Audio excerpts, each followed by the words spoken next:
Good morning.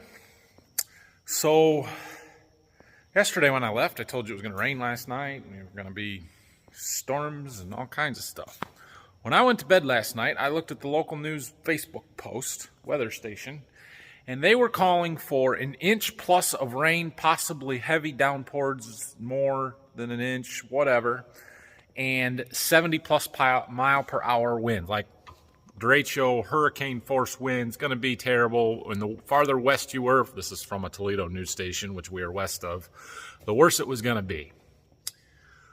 I woke up to some lightning this morning at 4:30, 5 o'clock, and then looked at my phone. There was hardly any rain out there. We ended up getting 1/10 of an inch of rain, and the max wind speed that our weather station recorded was 9.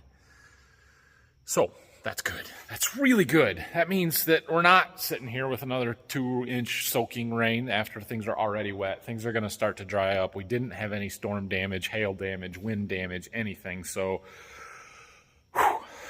that's good.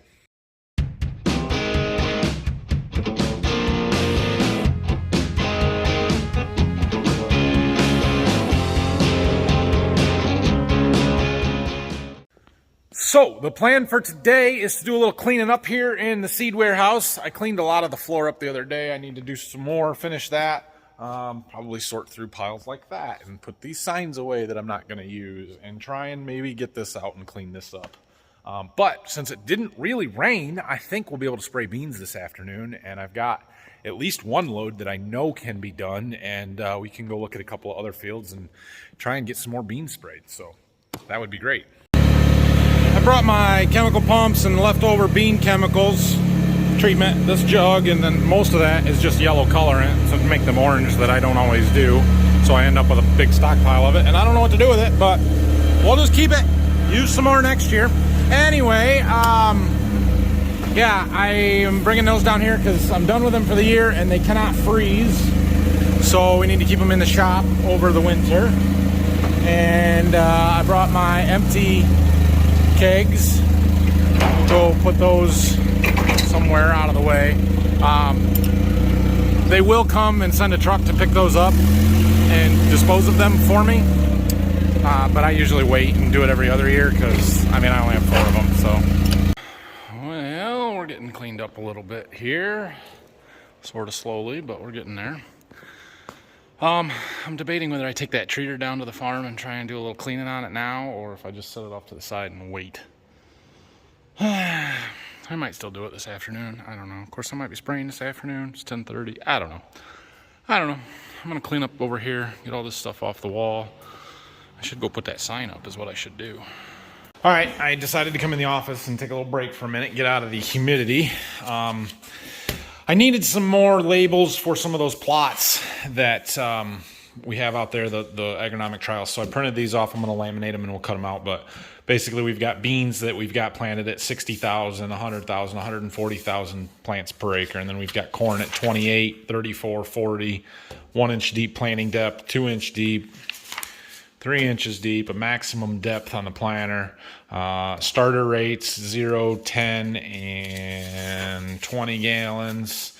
Then our nitrogen rates 0 nitrogen, 125 and 250 pounds. Then I had a V5 fungicide versus none, and then 0 and 10 on the starter for beans. So we'll get those laminated up, then I can cut them out, and we'll take them and just tape them right to the field signs that I've got up on those trials. There's my pile of labels. Let's go put them up. So the hardest part of this is just remembering what is where because, well, we wrote it on the stakes. Yeah, it's gone. Fortunately, I have it written down. Wade, my agronomist, texted me the entire list after we finished with everything in order, so I still know what is where. Plus, a lot of this stuff, like the planting rates, I can look up my planting rate maps from my John Deere and verify that what I think is where it is what is actually where it is. So, planting rate trial is there. Next is our starter rate trial. One thing to note, you'll notice that we've got some yellow corn on this end right here.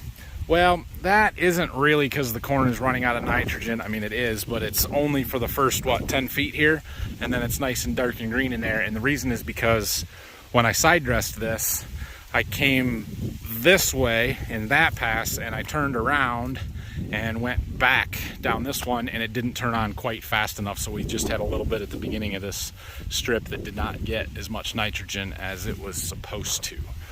So you get crappy yellow corn that's firing up the leaves and turning yellow, and that's what happens. Anyway, this one didn't get any starter either, which is probably why it's worse right here, because no starter. No nitrogen at all right there. All right, I've got all the labels on the corn. We've got a little ugly on this end where we just didn't get the nitrogen, but like I said, you go 10 feet out there and it gets a whole lot better. So this trial down here was our V5 fungicide with and without, and then we run into our nitrogen rates, and this one is one where it really does stand out.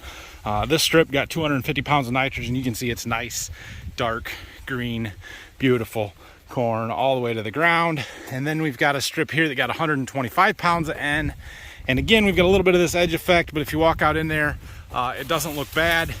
Not quite as dark green and beautiful color to it, but still looks pretty good because it got some nitrogen.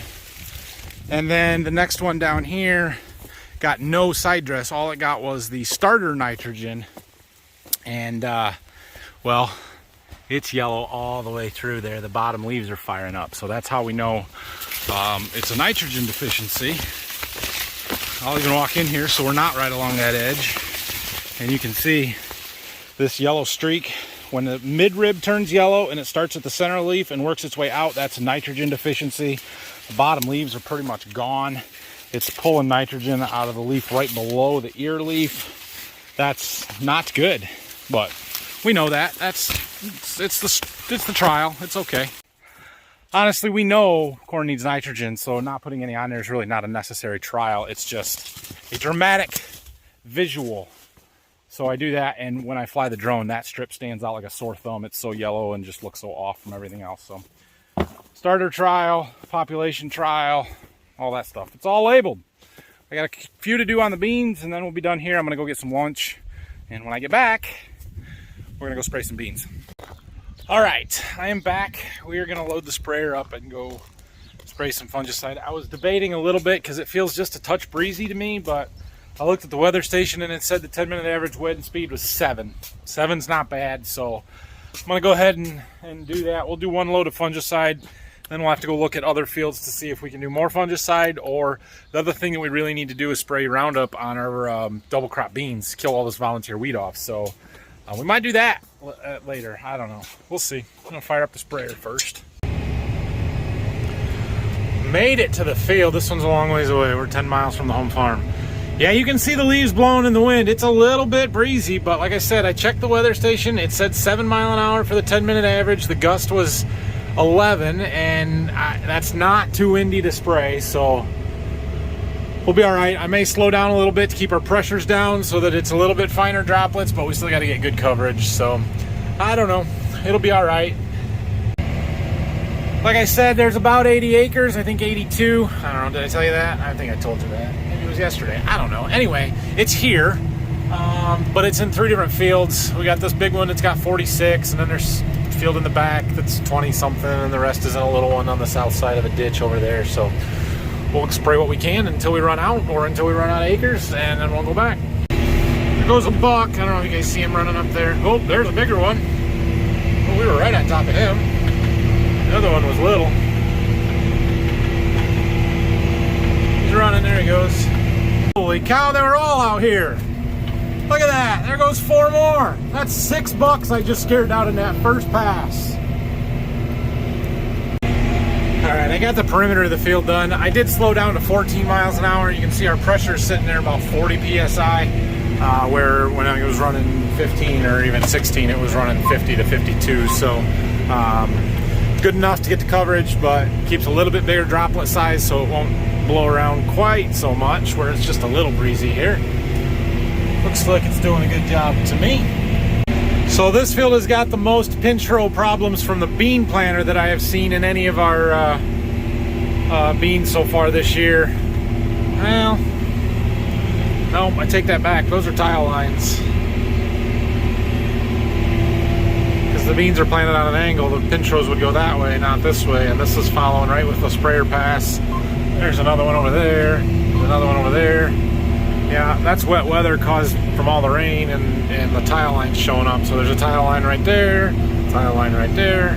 Probably on, looks like 60-foot spacings out here. I just missed it, didn't get it on film, but the coyote just went running out. He's not doing a very good job keeping the deer population at bay. All the deer hunters around here really hate the coyotes and just want to go coyote hunting, but I don't really like the deer, so I kind of like the coyotes. I don't know. I kind of wonder if these tracks that are lower here, I don't know how well it shows up, but it seems like every sprayer pass, and then some of the ones in between, I've got shorter beans where they just dip down. It looks like the pinch row compaction from my corn, but the beans are planted on an angle, so it can't be that. Unless it's from last year's corn. Because the sprayer passes should still be on last year's corn pass, so man, that's not good. Alright, so one more thing. So I don't know if you guys can tell, but right there in that house lot, that gentleman has some apple trees. And one thing about Miravis Neo or any strobilurin fungicide is it is toxic to apple trees. I don't know why. It's a fungicide. We spray it on corn, we spray it on beans. It's safe on most every plant and crops, but for whatever reason, apple trees are the exception to that. So I did not turn the spray on when I was going by there, and I'm going to turn it off super early before we get close to those apple trees, just to make sure we don't have any drift or any kind of issues that would cause him problems there. And you know, try and be a good neighbor. Something you watch for. You know, we always try to make sure that we're keeping our chemicals where we put them and not drifting onto the neighbor's fields or houses or gardens or anything like that. The fungicide I generally take a little bit more risk with because it isn't going to hurt anything. It's going to help almost everything it hits except apples, and I don't know why that is, but the label is quite clear on not spraying it on apple trees, so we won't. Okay, I got the big field done here in the front, 46 acres. Yep. So we're gonna cross our bridge back here. I don't even have to fold the boom up, which is nice. And go spray this one in the back and probably scare 6 deer out of there again. Yeah, that one's not a buck, but I got right on top of it before it ran. Anyway, if any of you have ever traveled across Northwest Ohio on 8090 Ohio Turnpike, that's how close you came to one of our fields. That's the turnpike right there that truck's on. Alright, I finished that last little field. There was a few less acres here than I thought. I miscalculated somewhere. We've got 130 gallons left on the tank, so we're not quite empty, which is fine. We'll just take it back and use it in the next field. Alright.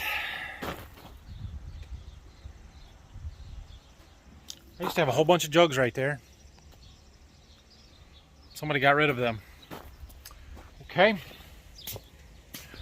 Well, I'm getting down towards the end of the fungicide spraying, and I have 160, 2 full loads. Really, there's like 190 acres in a field up north that I want to make sure I get sprayed, at least 160 of it. So I need 17 gallons of this just for that. The problem is they're my late beans, the fullest season. We've already sprayed them with fungicide once, so I'm trying to wait till the end to do those. But I don't want to use all my chemical up and not have enough left.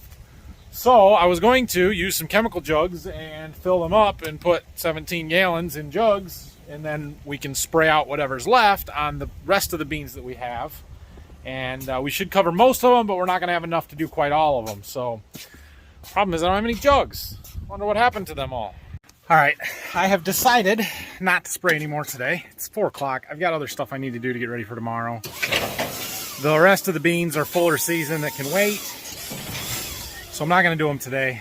Maybe tomorrow we'll do some more. I doubt we'll finish the fungicide tomorrow, but we might get enough done that then we can spray some Roundup. So I'm going to take this down to the farm to clean it up, and I'm just going to carry it down there with a forklift. This will be interesting. I've never really taken this forklift on the stones that much, but my driveway's pretty firm. Hopefully we don't get stuck. We're doing good so far. Well, the cleaning didn't take a whole lot. Mostly it was inside that atomizer and where the chemicals are flinging around in the seed stuff. There was some caked on stuff that I wanted to get scraped off of there, so got that taken care of. Gave her a quick bath, washed the glitter off of the auger and everything, and we're good. So we're heading back to the seed warehouse. Just, you know, cruising down the road here. Seed tender, forklift. Don't worry about me. They call these hard rubber tires on these forklifts cushion tires. I don't know why. They're very rough. No give at all, which, I mean, obviously, but anyway, we're back on the solid concrete, smooth, nice, easy. It's good. So I'm going to spend a little bit of time cleaning up here a little bit more, and then head home here in a little bit. I'll take you up to the house before I go, show you what they've been working on. All right, so tomorrow we're having a little field day agronomy training here. It's not a full-blown field day like I've done in the past, although not since I've been YouTubing.